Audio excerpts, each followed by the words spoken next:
France से Africa के साहिली खत्े में अपनी फौजी मौजूदगी के मॉडल को तब्दील करने का मंसूबा बनाया है, जिससे अंसदाद दहशतगर्दी के खिलाफ जारी मुहिम ऑपरेशन बुरखान का खात्मा हो जाएगा। फ्रांसीसी सदर इमैनुअल मैक्रोन ने जुमेरात को यह ऐलान किया है।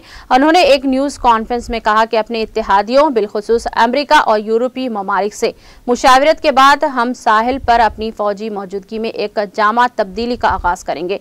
उन्होंने कहा कि आइंदा हफ्तों में इस सिलसिले में मज़ीद तफसीलात का आगाज किया जाएगा।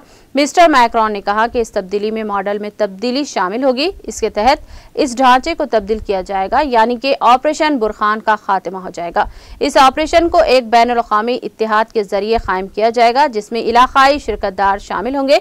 साहिली इलाके दहशतगर्दी की सरगर्मियों और गैर कानूनी नकलो मकानी का गढ़ है।